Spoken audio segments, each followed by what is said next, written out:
welcome to Big Day Talk. Today I'm at Tower Hill Barnes. I'm Cathryn Rawlinson of Made Up by Cathryn, bridal makeup artist. And it's lovely to have you here as well. Thank you. Thank you. So you've worked quite a few times at this venue, haven't you? Yeah, this is one I'm at quite a bit. Yeah. We see you here a lot. Yeah, you probably do.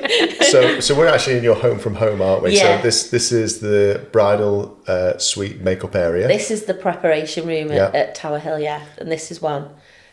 This area here is usually where you'll find me, here. So you're not really far at all? No, I'm not far from where I would be working. Oh, you're in your comfort zone then now. That's good. Normally when we get to you though, it's like you've been here for hours and hours and hours. Probably been up since 6 o'clock in the morning. We walk in, fresh as a daisy, morning everyone. And I look frazzled. hard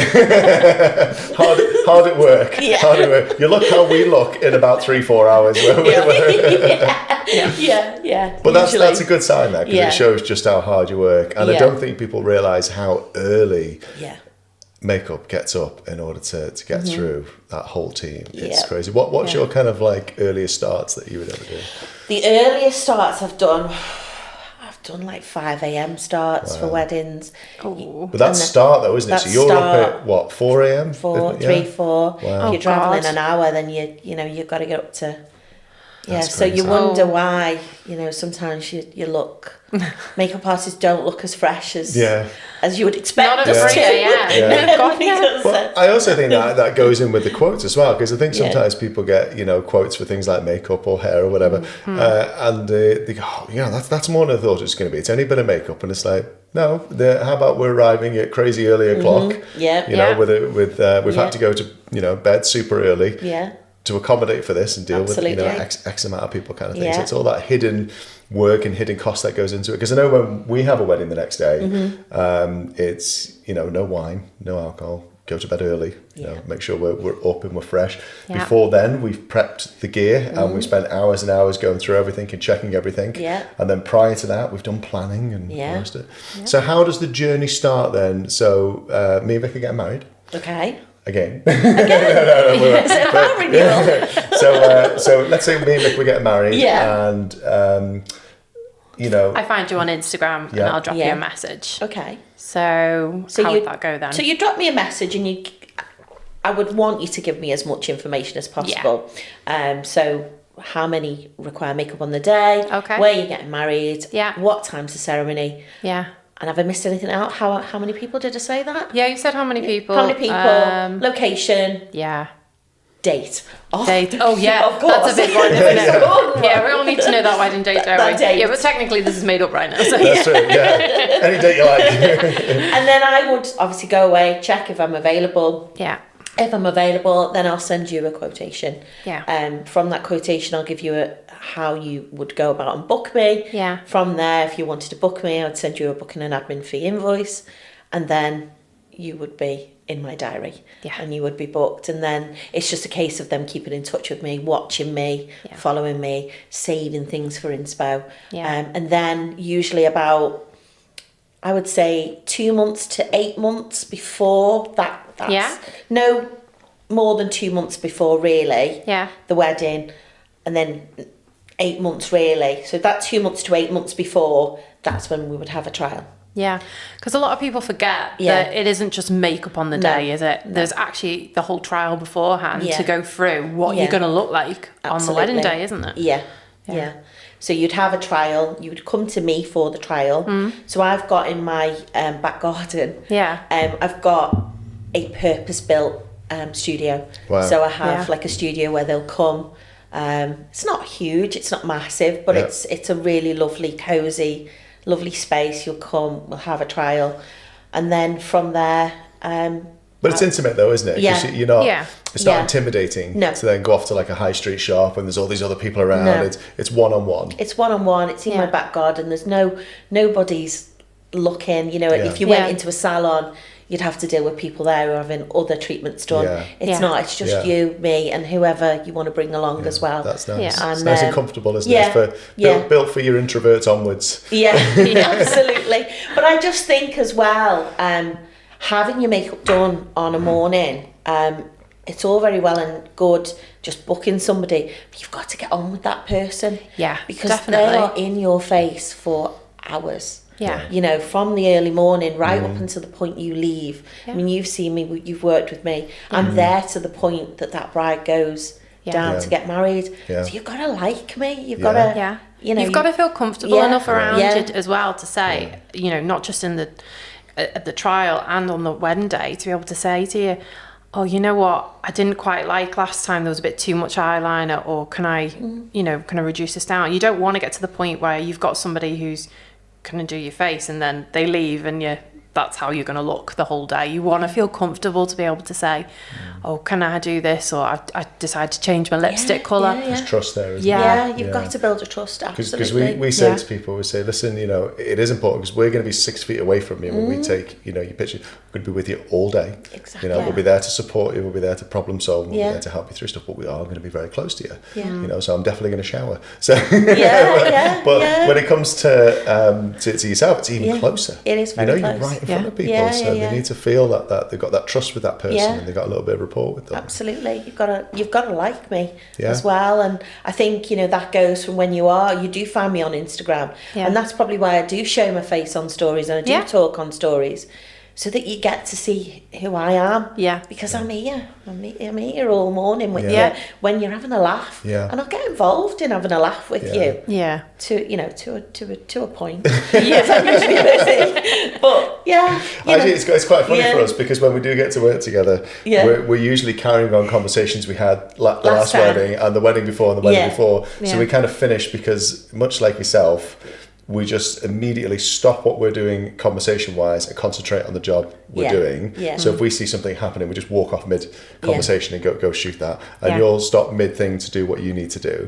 And anybody else would think that's quite rude, that the way we just kind of stop and carry on. But we're so used to just kind of pausing a conversation, and we'll be carrying on something that it might have been, you know, a month, 2 months since we last spoke, and we're just kind of what we're talking about. But that's quite lovely. That just kind of goes to show how personable you are with stuff like that. I'm quite a chatty person, and you know, I would hope people would feel comfortable with me being in their face and in their presence. So I have a really difficult question then. What's the difference between makeup artists? Because I think for photographers and videographers, I think it's obvious there's a slight style difference in the way things are done. But for us, the big difference is we think most photographers and videographers can produce stuff to a reasonable standard. The nuance that we provide is us and how we help people on the day and who we are as a couple and how we approach everything and the experience that we bring to the table.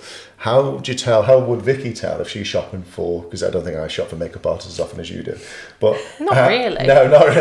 But I haven't checked his Instagram 2024 lately. You can do what you like. But how would you tell the difference between makeup art? How do people when they're looking spot the difference? What are you all the same?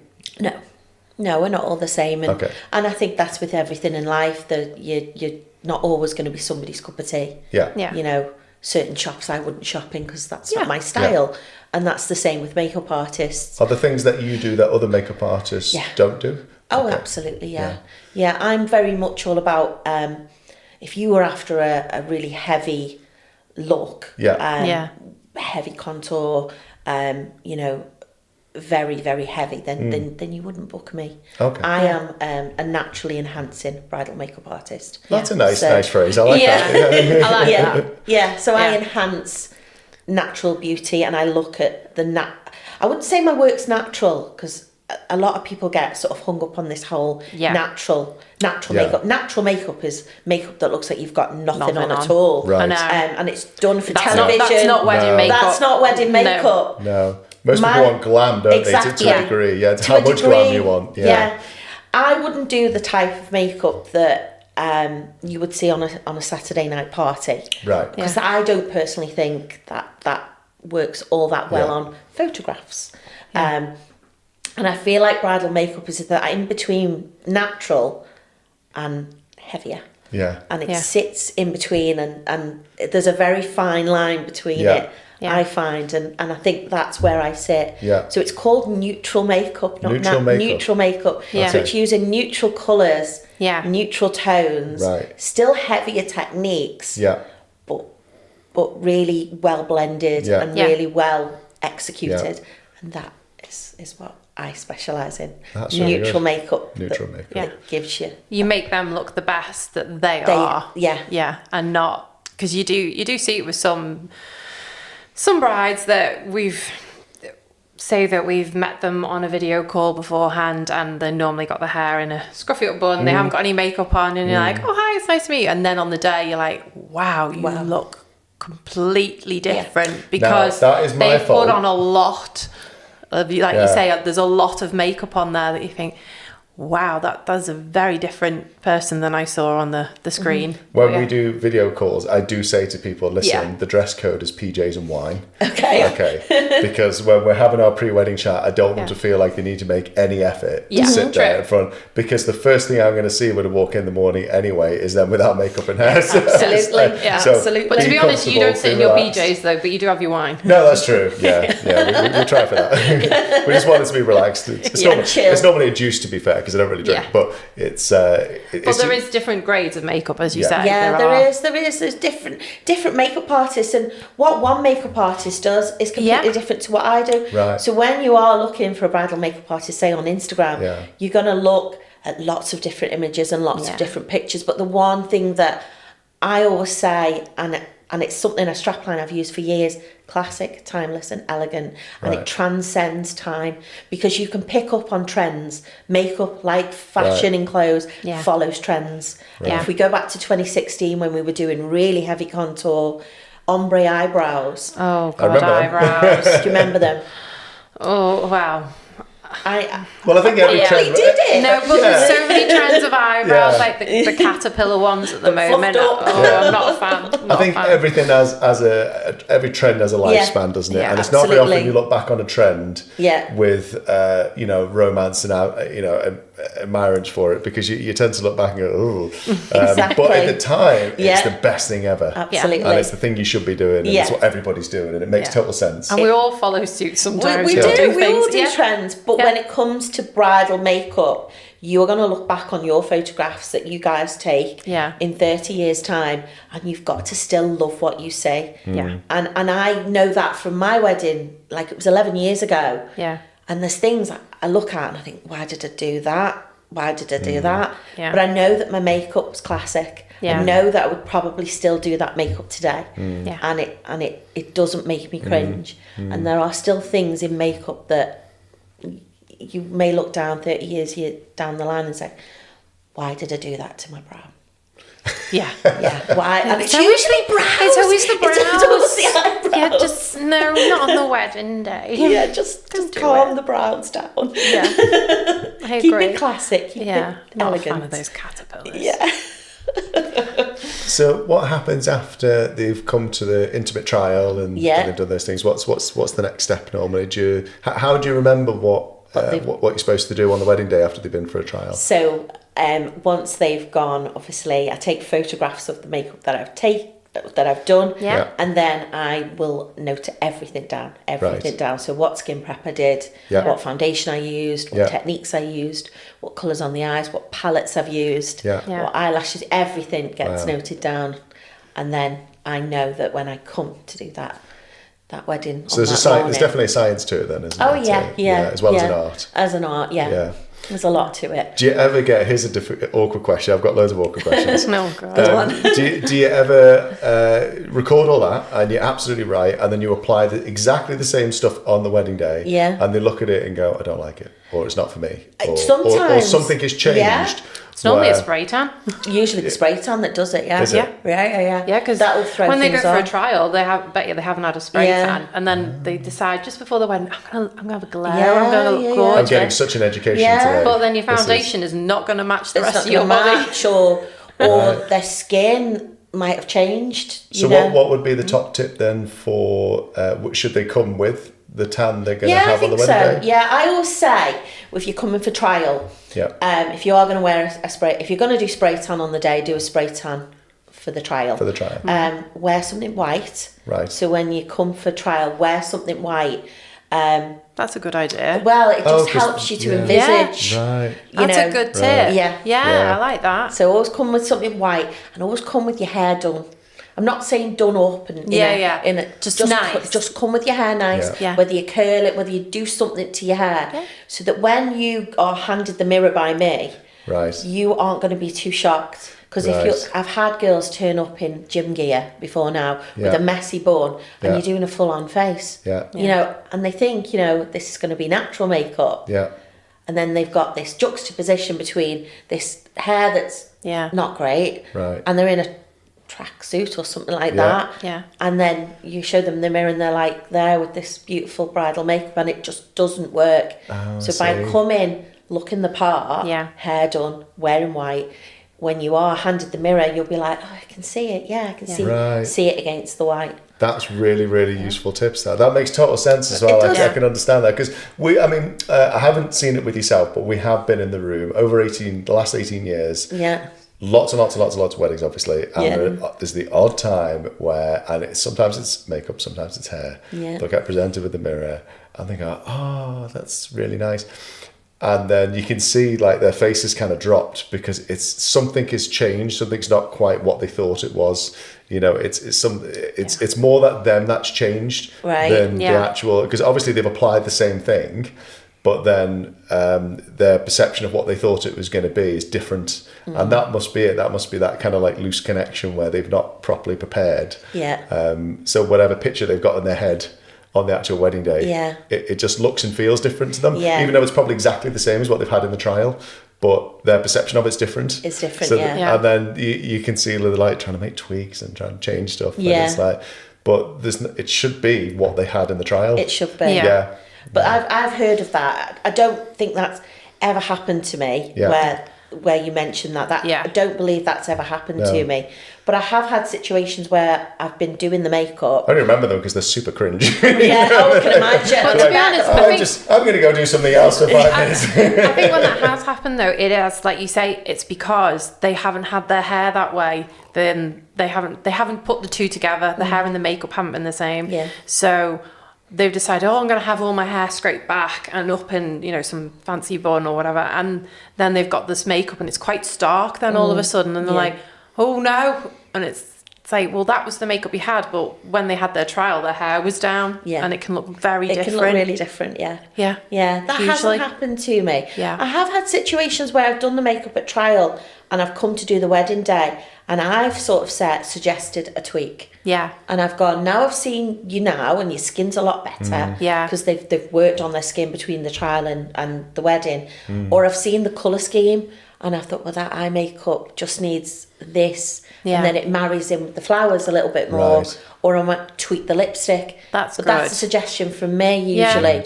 And that's just based on, you know, you see the dresses hung up there and you think, oh, actually, I think this colour on the eye is going to work better with that colour dress. So that's happened to me, but I've never had that situation. Thank God. Thank God, touch wood. Because that would be cringe. It is cringe when it happens. And I feel and I feel for the makeup so bad for them. And that hasn't the only time that's kind of happened that I've seen has been hair. Hasn't been makeup. I've seen it with makeup, but I haven't seen it with makeup. I've seen it with hair when somebody's thought that, I don't know, it just isn't right. Like they thought they were going to have like the curls were different or something. Do you know where I've seen it the most? When we're shooting in Italy or we're shooting abroad or something, and they've hired a local makeup artist, so they haven't had the opportunity really to do much of a trial because they can't really fly out there. What they and their styles are different than ours, and what they think it's going to look like. I guess they must have seen their Instagram and gone, oh, I kind of like those. Finally goes on their face. It's not right. It's not what they thought it was going to be, and that happens with hair and makeup because you're not getting that trial, which is really important. So I think the trial is the most important time. I really do. I think. So, are trials part of a package? Do you pay for them? How do they work? I don't put them in my packages. I do them separate. So it's a separate cost. But I do package costs for like the different numbers on the day. But they'll come and they'll have that trial and pay for that separate. But you mentioned skincare as well, which a lot of people don't realise is a big thing, really. It's huge, if you want good makeup, you've got to look after your skin. It's What's your advice for that? For brides on the run up to the day, a lot of it, you know, when you are doing the trial, you'll question what they're using, what they're doing. And a lot of it, you'll find that they're using like astringent face washes that are stripping their skin, leaving them with dry patches, giving them more spots. Yeah. They're not using hydration enough, and hydrated skin is only going to give you better makeup. Right. So then you have to say to them, I think you need to work on your hydration. And I'd say that to every bride, just up your hydration, more water, watch what you're eating, because at the end of the day. What happens with dehydration and makeup? How does it affect it? So what would happen is if a person had dehydrated skin, you would know with the makeup, because what you would find is the makeup would start to go a little bit powdery in places. Oh, right, okay. And what's happening is the skin is so dehydrated and parched of water, it's looking for moisture from somewhere. Right. So what it will do is it will leach that moisture from their foundation and it leaves behind the pigment.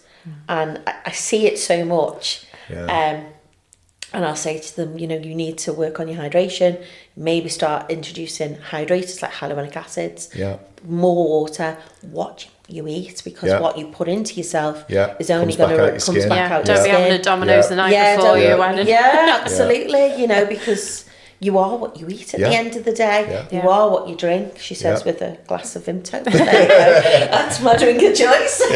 But yeah, that's really what I see. You know, their skin needs work. So I'll send them off with double cleanse, buy this hydrator, buy this, buy that. Nothing expensive. Things that just slot into what they're already doing. And the amount of comments I get back, thank you, Cathryn, you know, just for, you know, taking that time, and my skin has never been better. It's nice. And, you know, you'll hear back from them 3-4 years down there, I'm still using those products you told me to use, because, and skincare for me is, so they're not just buying makeup for the wedding day then, are they? They've got a whole little skincare regime. They've got this new skincare regime and they've got glowing skin forever. There we go. Amazing. That's service, that. It is service, and it's quality, isn't it? It's care, isn't it? And it's taking that time and that, you know, to really care about them. How can you tell, I don't know if you can, but how can you tell if your skin is dehydrated, if you know, like where your hydration levels are up to? Is there... Can you tell? Yeah, is there anything, can you tell from looking at somebody whether... God, I feel like we're on that. I can. What's kind of like the giveaways for that? When you're doing a trial, if you're looking at, you know, somebody's skin, what would give you an indication that you can feel it when I'm applying sort of skincare, or I'm just touching their face. I can feel if the skin's dehydrated. It might lack bounce. It just might lack in areas like the touch test. If it bounces back, and that's usually how you can tell. That's really interesting. God. I'm not going to touch my face first. Got an urge to now. So it's like the test, isn't it? How long your skin takes to bounce back, and as you get older, it gets worse. It gets worse. Right. That's really fascinating. What a really interesting. I've got a good learning curve today. Get the full-on education. Well, I do need to update my skincare regime, to be fair. God. I'm looking old. Really looking old. Getting the grey in now as well. That's not distinguished. The beard hides a lot. So how many years have you been doing this? So I've been a makeup artist now since 2009, so we're up to 17 years now. Wow. So I qualified, not really something I wanted to go into. I literally fell into it by chance. I always wanted to work in fashion. Something I always wanted to do. I'm coming from a sort of working class family. My mum always used to say, well, you're not going to get a job in fashion, really. You're not really going to make it. And I understand her reasons. She's a child of the, you know, born in the 40s, so she thinks the way she thought. And from there I went and worked in corporate, working banking for years, sales and marketing roles, did that for years. And then the credit crunch happened in 2008. I ended up working in recruitment, which is another story. Oh, God. And went with my friend one lunchtime over to the college in Wrexham and had the prospectus. Oh, there's a makeup course, 20 weeks. I might go and do that, something to do. Oh, try something new. Yeah, try something new. and went and did it, loved it, got a distinction. I was the only one in my class that ended up with a distinction. Yeah. And my tutor, I remember saying, "You're going to go far with this." And I was like, yeah, okay. Parked it because then I got a really good job. Right. Another business development role, good money. Yeah. But fine. Went off to do that. And then it was my mate in 2011 said, "Do my wedding for me." I said, "Oh, I'll do your wedding." Did a wedding. Yeah. Then I did a styled shoot at Inglewood Manor, and I just thought, yeah, I like this. I want to do this. You got the bug. I've got the bug. Yeah. So I just used to do weddings on the side for years. And then all of a sudden, 2014, I just thought, I want to do this full time now. Yeah. And walked out of my job one day and never looked back. They can be addictive weddings, can't they? Sometimes, when you it's a really nice thing to be a part of. It's a nice industry to be a part of. Yeah. Of all the things you could do in life, there are times where you stood there and you go, "This is really nice. This is quite lovely." Yeah. You know, they're all happy occasions to be involved in, which kind of pulls you into it, doesn't it? Yeah. You know? Yeah. And you get to meet some interesting people. You do. Which is quite nice. Some interested. Yeah. You've met some famous people as well, haven't you? So, Yeah.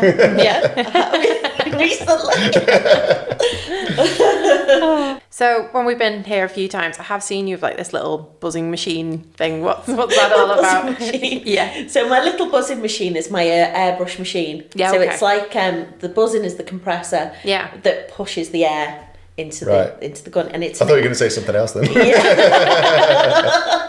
So this machine is what I'm known for. That's my unique selling point, really. If you were looking at. And it is airbrush makeup, so I've done it for years. I teach airbrush as well, so I teach that as well to other artists.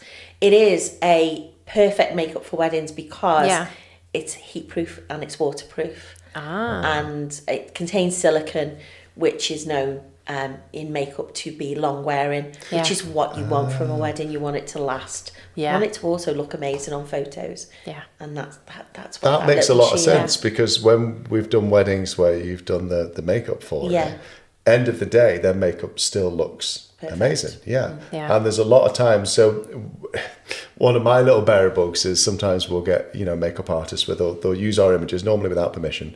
And they'll, and they'll post stuff and go, "Oh, look at my amazing bride," and all the rest of it. And it's like, actually, that's not your product. Because I've been into that and I've photoshopped that, and by the time that picture was taken, there's wear and tear on the makeup, and I've fixed it and changed it and corrected stuff. And as much as we do a sun-kissed true to life colour, but even the colours we apply, they're not the colours that, if you look at the raw image of it, that's not actually the colours that you've applied. So the picture you're advertising with is not even your work. That's actually our work on top of that. So, absolutely. And it's not that flawless because again we soften stuff as well. So we use brushes to kind of because obviously everything can be crazy high res, and we try to soften down the look of stuff. So we can, because you under certain light, when you exposed skin under direct light from sun and things like that, you do start to see all the imperfections that kind of come through. But that's not what people have in their head when they're thinking of their wedding day. They're thinking glam, they're thinking fashion, they're thinking this nice kind of beautiful look. So we smooth that down. So again, it's not the product that's actually being made. But it's very rare we have to do any Photoshop work to your brides. And I'm guessing that's why, because of the airbrush. You've pre-airbrushed. I've basically done the work for you. But that is the reason. And that's not, you're not the only photographer to say that. That when we don't do much editing to your work. Because it's that good. It's that good. Yeah. I hate that. Makes me sound really big-headed. No, it's not. It's true. It's also the product that you're selling is the fact that it isn't just normal makeup, it is airbrushed makeup. There is a lot of value to having airbrush. Obviously, I think as I remember, it's lightweight, isn't it? It is. It's lightweight. So you're not going to want that. Doesn't look heavy. Doesn't look cakey. Looks good on camera. Lasts through the day. It does remain quite true to the very end of the day. And it's a nightmare to get off, actually. Do you have to tell people beforehand, like that night, like, oh, you're going to need this remover? So can everyone have an airbrush then? Or is it, because we talked before about dehydration with skin and things like that. Is it suitable for every skin type? Or it does work on most skin types. I'd probably have to do a lot of work pre the airbrush if I saw spots of dryness or dehydration. So I'd do all the pre... Like a pre-coat. Pre-skin care. So I'd do all the skin prep you know, with skincare and whatnot. Right. But yeah, I think the only skin it doesn't really work on is really oily skin. Right. Yeah. Where you go like that and it feels really oily. You know, you touch that skin and it's... Yeah. That's the only skin it really... What works on oily skin then for makeup? You usually have to go quite heavier, a little bit matte. Usually matte foundations. Usually Charlotte Tilbury, Airbrush Flawless works on your more oilier skin. Estée Lauder Double Wear is another one. And NARS Pro Long Wear. So I have them in my kit anyway. So if I do come across somebody... It's a big kit that you've got. Yeah, it's huge, isn't it? Yeah. Kills my back. I'm getting too old for that kit. I keep wanting to condense it, but I'm like, no, I need more stuff. You're like us. We like to have all the tools, and then we've got access to it then, haven't we? Because you just don't know what you're going to come across. I know me. I know if I'd eliminate something out of that kit, I'd be like, where's that palette? Yeah. And you know that'll be the one day that you want that colour or that thing. Is the day that you've took it out. Yeah. So my kit's massive. So you teach other makeup artists then how to do airbrushing? I do, yes. Oh wow! Where's that happen? Do you go to them or do they shadow you? I've had private lessons in the studio where they've come to me and I had a girl come up from I think Buckinghamshire and she came all the way up and she did a day with me. We got a model and we just played with the airbrush all day. Amazing. Because it is another skill. Yeah. It's not. You know, you can't just pick up an airbrush. It's not like painting a wall. No. You can't just... No. It's not as easy as you think. No, that was a very male perspective there, wasn't it? Very male perspective. But so I shouldn't just go and buy an airbrushing machine for myself then and hope for the best. Yeah, I mean, you could, but it is another skill set. And makeup artists do need to do at least a day's training in it so that they can convert. Because it is very different to applying it with the brush or a sponge. It's much different. Oh, that's really... So is there different types of airbrushes then? Is it all just one kind of, it's like one brand or whatever? There's several brands. There's, do they all do something a bit different? Or do they all apply? We just all have our preferences. I know there's some makeup artists that do it like Temp2. I use Airbase. There's Mist Air. There's lots of different airbrush companies, but I'm more on the route of Airbase because I used to work for them and is that the quality one? Is it that you find? I like Airbase. I've got Temp2. I have the Temp2 products, but I just prefer. I think Airbase is a little bit more forgiving, and I feel like it lasts longer. Yeah, I've had Mist Air applied to my face. And it broke down. And I don't tend to find foundations break. So you do test it all yourself then as well? Yeah. That's good. Yeah. Is it different advice that you would give to somebody who's going to come in and say, I want the airbrush look? Yeah. Do they have a different skincare regime on the lead up to having that? Or is it the same as normal makeup? Yeah, same as normal makeup. Oh, that's really good, isn't it? Yeah, and I just take that time with them to tell them what to do. How do they know what that's... So if it came in and she had a trial... how would she know? I want one now. You come and have one. How would Vic know to choose between, say, like normal makeup, if you will, and an airbrush effect? How would she know? Would you help them? Would you try both on? What would try work? both on. I think most of the ladies that do book me tend to want the Airbase, or they've seen it, or they've experienced it, or they want to try it because we've all tried conventional foundation. Yeah. We all know what conventional foundation does. Yeah. So often... Well, Vic does. Yeah. I do. I mean, I wear conventional foundation, Yeah. But they kind of are coming because they want to experience it and try it, and they've heard and they want it to last. They want it to last. Yeah. Yeah. They want it to look the best it can and last right through the day. Yeah, because it's a long day, a wedding day. I mean, they're going to cry. Yeah. They're going to dance. It might be a hot day. They're going to sweat. Yeah. They're going to sweat in a big dress. Yeah. They're going to get... Yeah, they're going to have a few too many. Yeah. They're going to have a few to drink, so... Yeah, there's lots of hugs as well. Lots of hugs. Yes. Lots of hugs. We see that a lot on...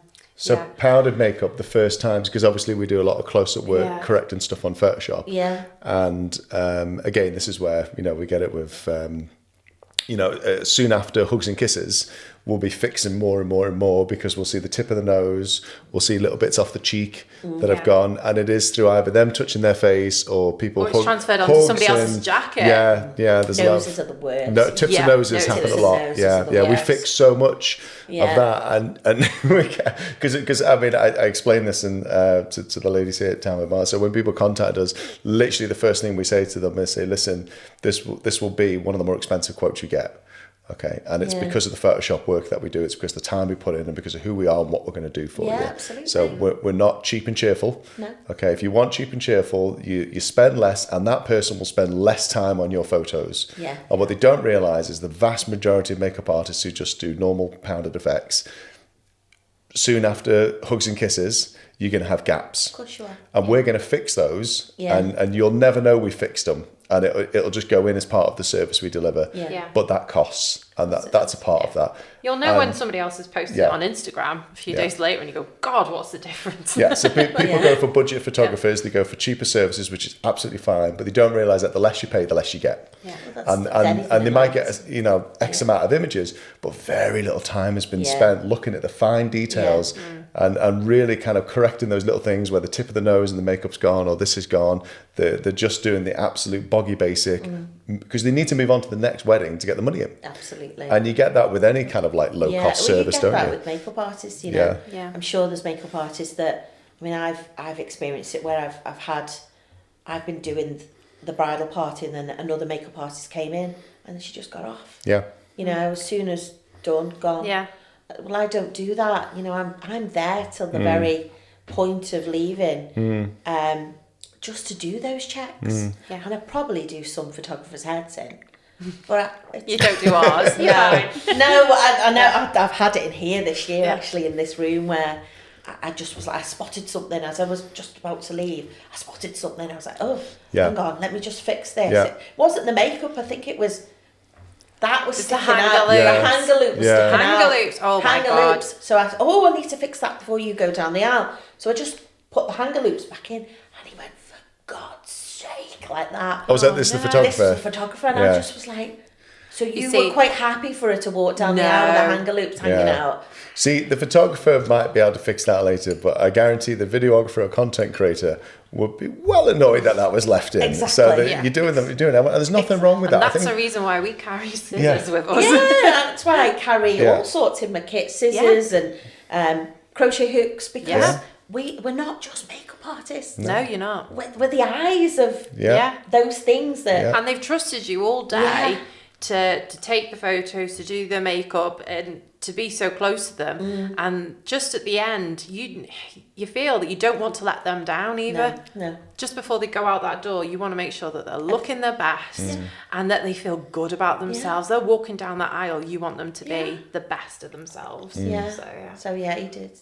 That did happen. In this very room, actually. So that's an interesting segue then. So what's it like from your perspective as a makeup artist working with photographers and videographers? Don't go there. Oh dear. We'll be here all year. It can be challenging. It can be challenging. Because the approach we tend to take is we tend to leave the experts to do what the experts do. Exactly. We figure that the couple only want a couple of snaps to show that's what was happening, and focus more on the atmosphere of what people are up to. But we do see an incredible effort made by some photography and videographers where they're really pushing, because I think sometimes awards don't help, where they're trying to get the next award-winning photo. So to do that, they're setting up flashes and they're doing all sorts of crazy stuff just to get this photo. And it's like, in the meantime, they're actually slowing down the process. But then equally, they're angry when the hair and makeup's not done on time. And it's like, well, did you give them space to work?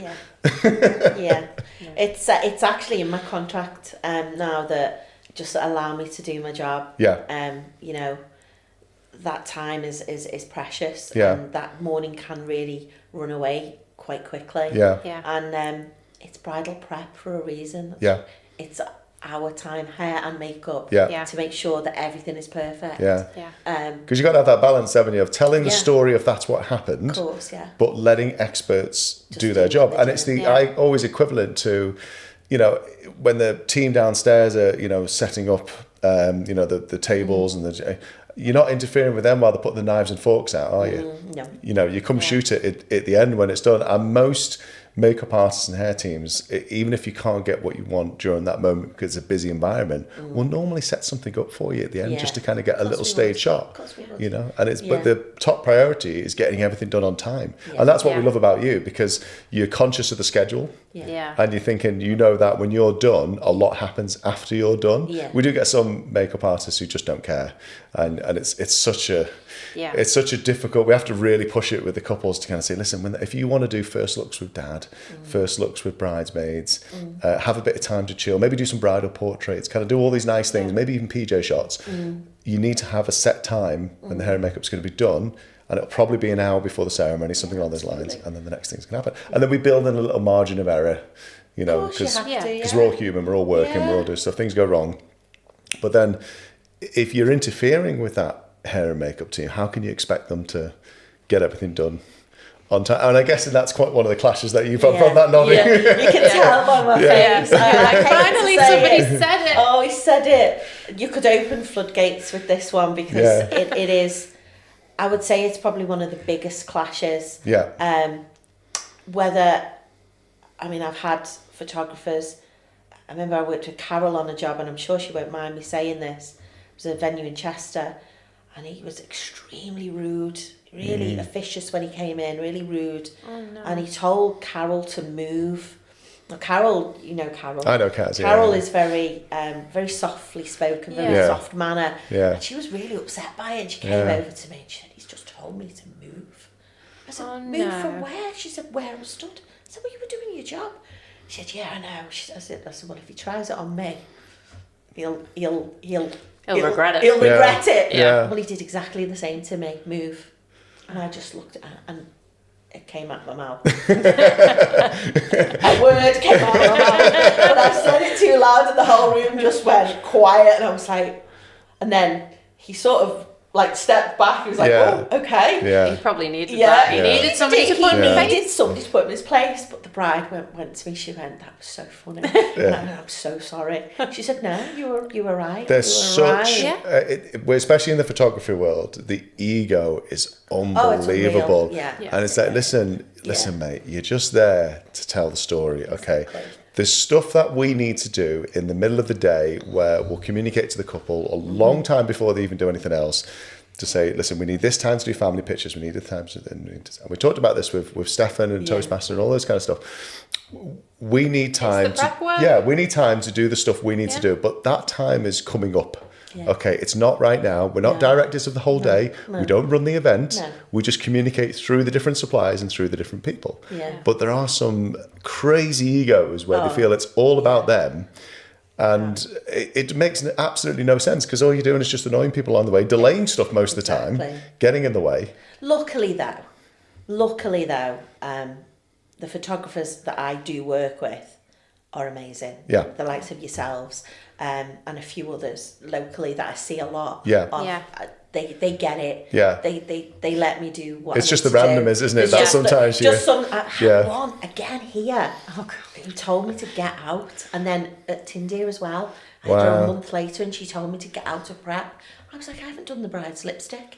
She said, no, it's your time. It's my time now. You've had your time. And I was like, wouldn't let us take any pictures of our work. But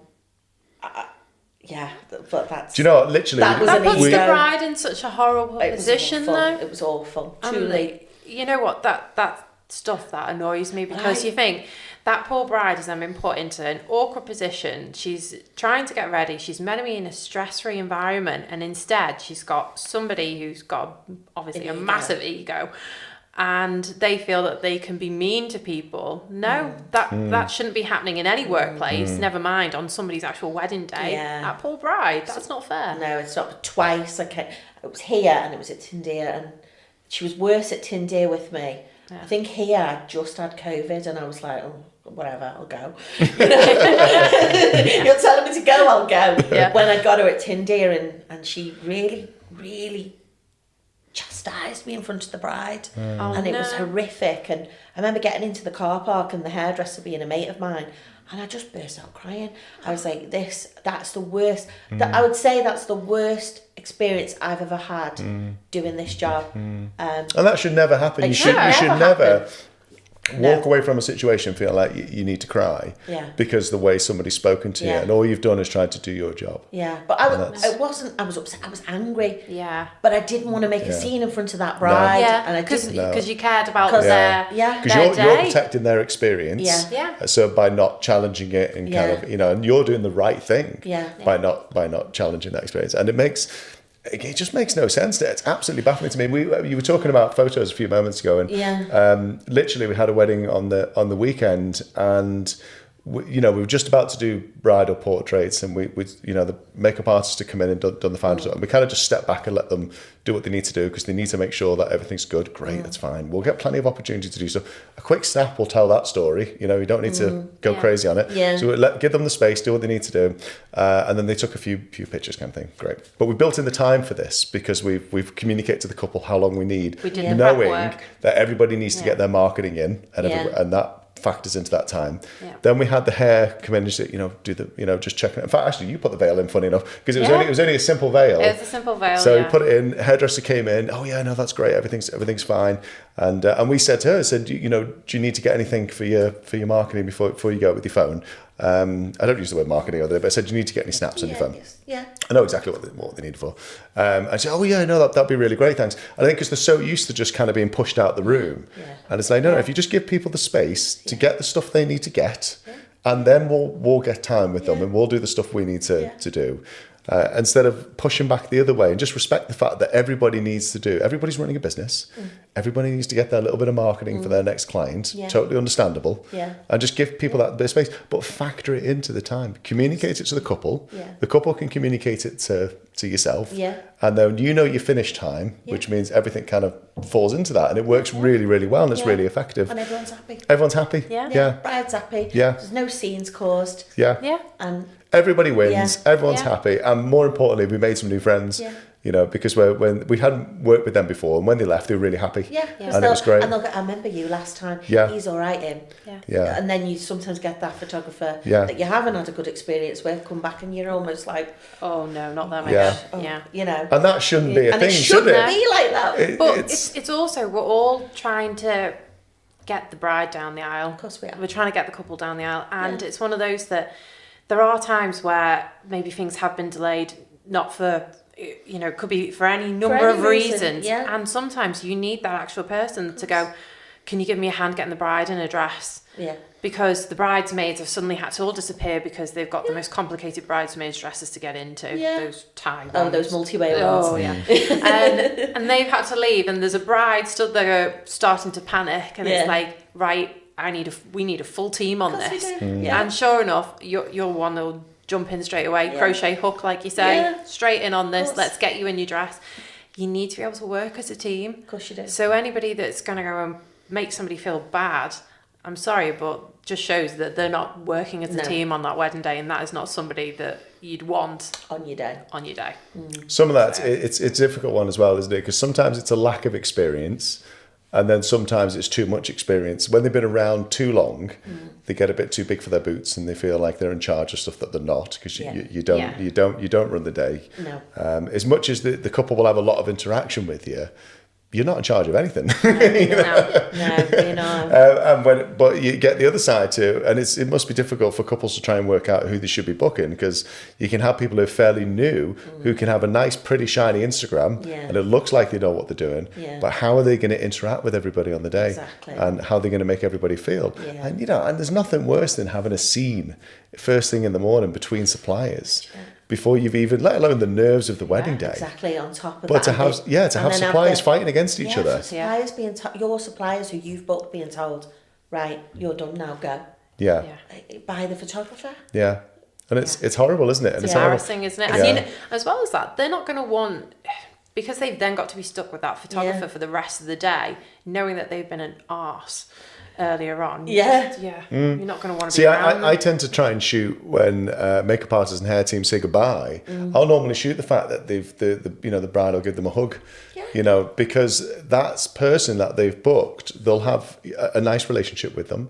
They're part of their story. They mean something to them. They've built a connection, because you'll build a connection to your couples. So we'll include that as part of the story and kind of say, well, that was a nice moment. Absolutely. Because that person means something to them. They've done their bridal makeup to them. They'll forever remember that. I mean, I think the person who did your bridal makeup, you still use them, don't you? You still hire them for other jobs. Absolutely, yeah. And I've still got brides on my Instagram who've been following me for years. Yeah. And they won't stop following me because they build that connection, haven't they? They come for their makeup at Christmas or they, I think in the back of our heads we secretly have that. Well, if I get divorced and remarried, I'll love you again. It's terrible, isn't it? But yeah, it's true. So, what's the most common things then that people say when they sit in the chair to have their makeup done?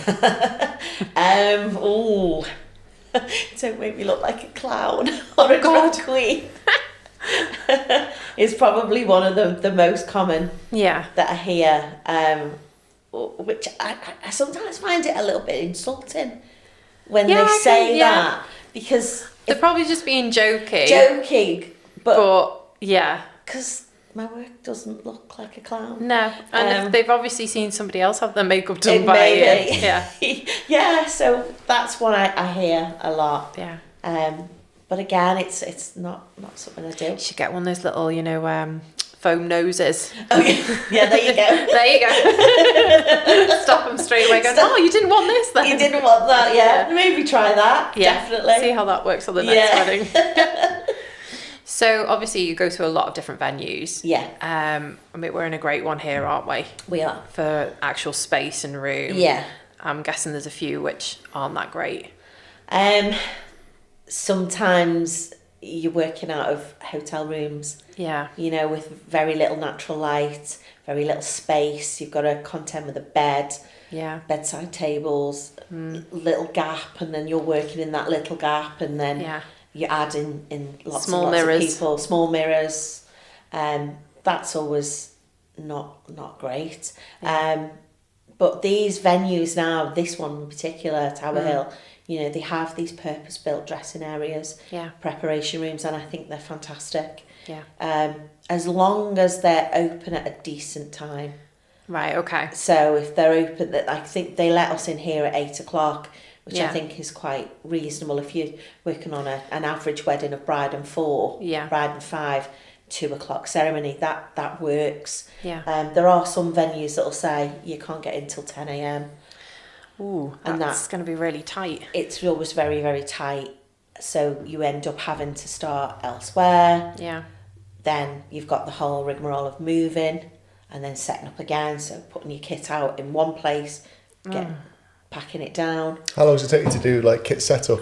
Kit setup can take about 15 minutes. Yeah, so that can really add up then, can't it, when you do it, transfer from one room to another? Exactly, and then you've got to factor moving from that to the next. Yeah. I guess and you don't like it when can you do some home prep and then come to the venue and finish off there and kind of adds into that time factor, doesn't it? It does, and then you've got to set up and you've seen the size of my kit. Yeah. You've got to take your lights out, put all that back in the car and well, that's it, because it's not just makeup, is it? You've got to light the scene. So, because you're not always going to get access to gorgeous natural light. No. It could be starting really early in the morning where there's not a lot of light to work with, especially for winter weddings. Exactly.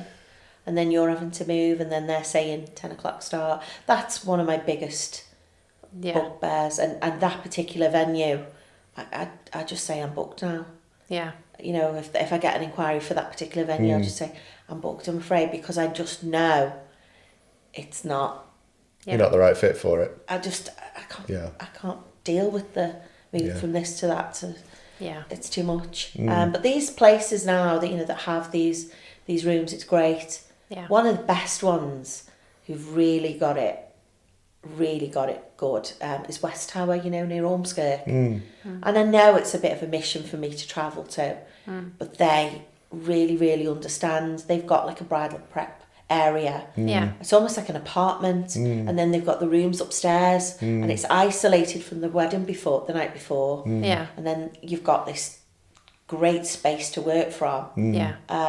And then they've also got a cottage for the grooms, and then they're kept separate, and they've got it really spot on, and you can get in at whatever time. There's none of this time constraint because of the bride from the night before, and that's half the problem sometimes with these prep rooms.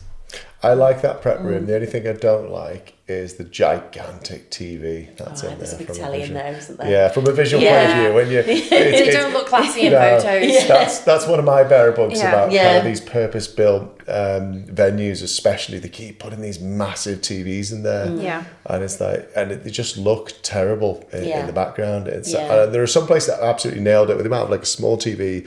Or just gone for a sound system. Because that's all people need to do in the morning. Just need to chill out and just listen to a nice, playlist just to kind of get the mood. You know, what they don't need is this big distracting screen. And it does it. It does not, because it's a purpose-built room. It's got some nice tunes on the go. It's a great atmosphere. And they have the sound system as well. Yeah. The sound system. And they have the sound system in here, Yeah, this is a good room. This is a good space. They smashed it here, to be fair. And they've got lots of natural light coming through, which is really helpful. And they got the fridge for Prosecco. Yes. Yeah, they have. That helps. And they're really helpful in here as well. You know, they check on the bride through the morning. I think these spaces, if venues really want to, up their game, they need these. There is a venue, I hope I'm not going on a bit too much. There is a venue in the Midlands. I won't name it.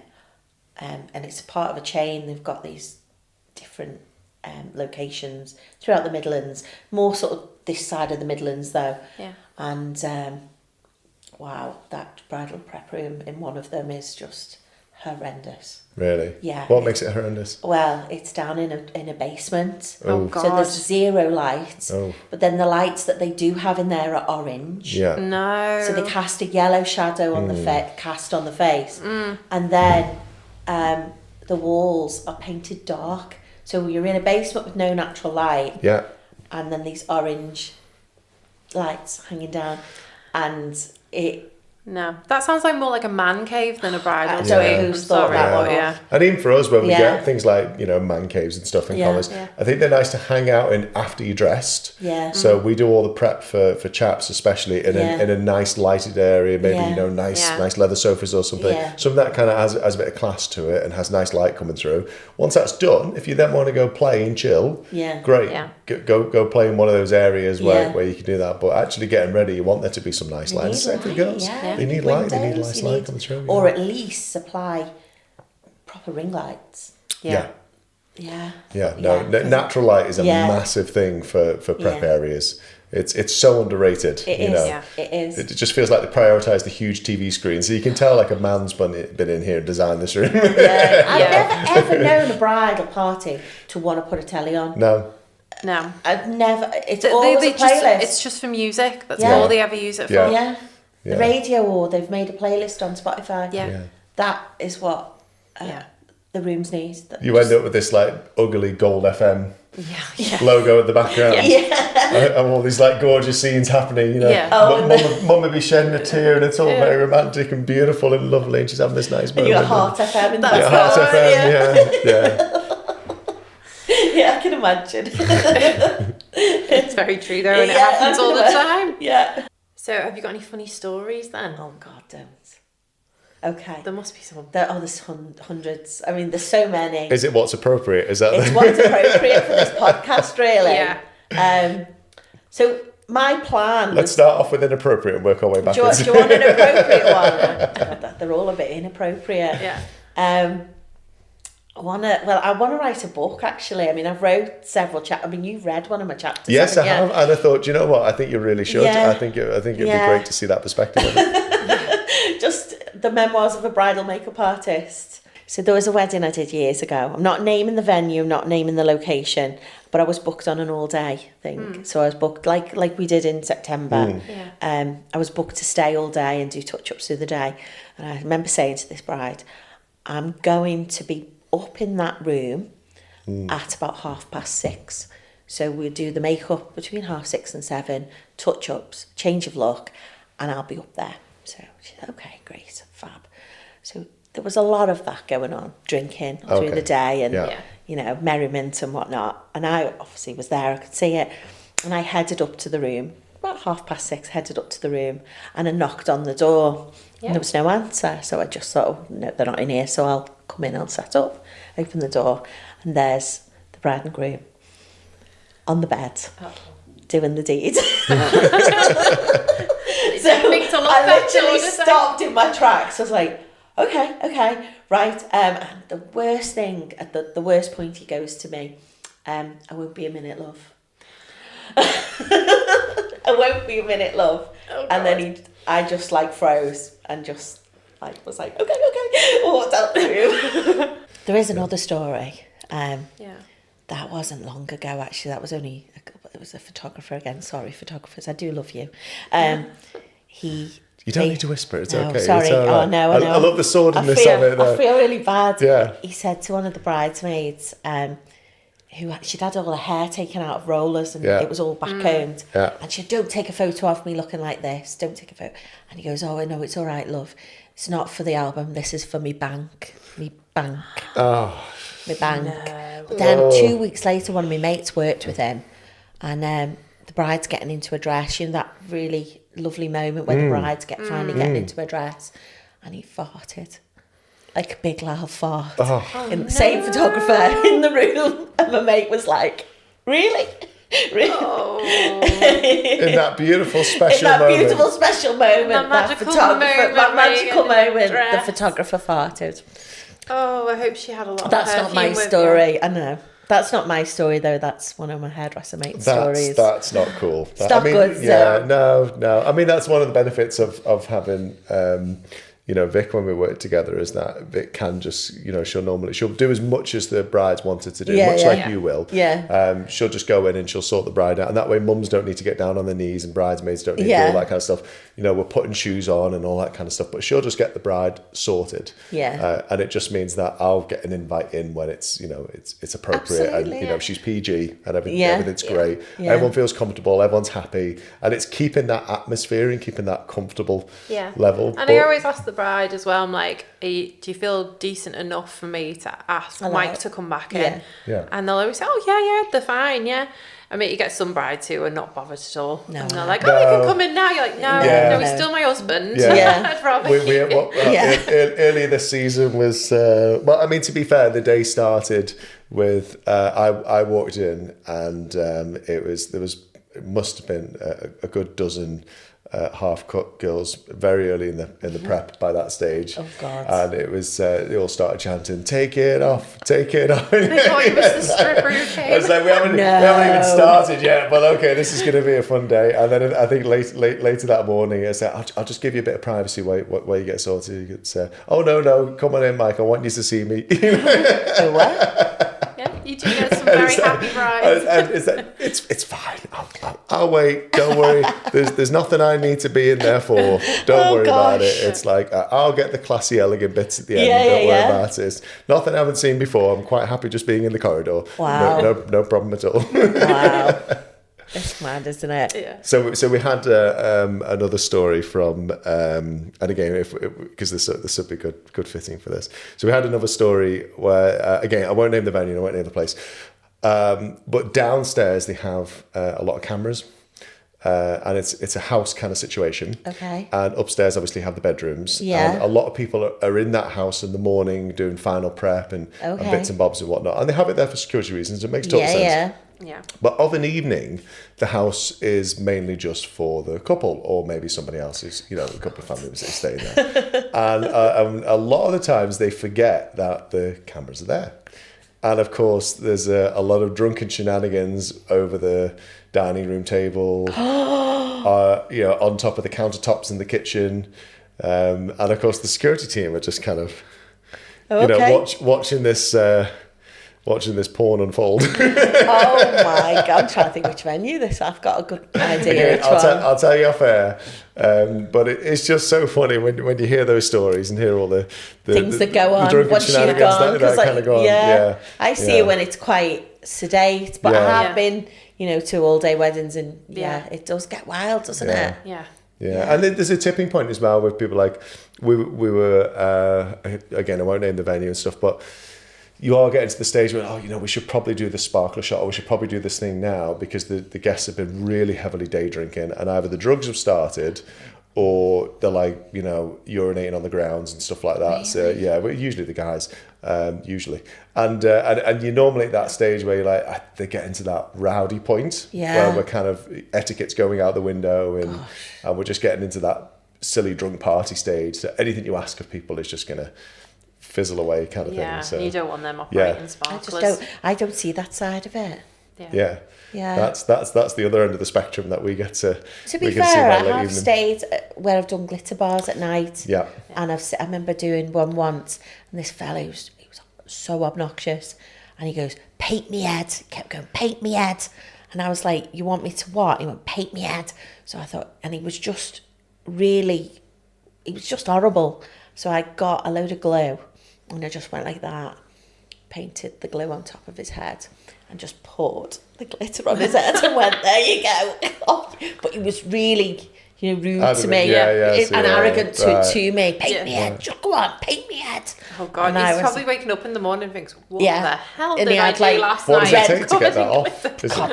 A lot of washing. He'll be finding it for weeks. He'll be picking it out. You have sparkly poo and everything. He'll be eating it. But yeah, I literally just went like that. Luckily, it was an outdoor wedding, and I literally got the bag of glitter and just went, "There you go, painted your head." Was he happy? I'm not too sure. The next day, I don't think got what he wanted, didn't he? Yeah. There you go. What more could you ask for? So, do you have any top tips for any brides? This is a good one. Yeah. And this is one I'm known for being a stickler for. Don't bring a steamer into the bridal prep room. Right. Yeah. A steamer, because steam, makeup and hair, and the hairdressers will agree with this as well, is an absolute killer. If you want to break hair down, if you want to break makeup down, steam will do that. Right. That is what it will do. So when should you steam? Like, do you steam different room night before? Go in a different room before you've had any hair. If there's a bridesmaid that's not had hair and makeup done, get them to go and steam it first thing away from this room, this area. Yeah. Or do it the night before. Oh, that makes sense. Or steam your dress the night before, and then put it into a. This is not makeup related, is it? No, it's not. But at the same time, it is. But it affects the makeup. Yeah, it does affect. It really does affect the makeup. You'll see it'll start to break, usually around the nose. If they've been around steam, it'll start breaking that. Because I did a wedding about a year ago, and it was at Old Palace in Chester, and this particular bridesmaid just wanted to be really helpful. The dresses had been steamed the night before, but she wanted to steam them again. And I said, please don't bring that steamer in here, because there was 10 bridesmaids. There was 3 hairdressers, 2 makeup artists.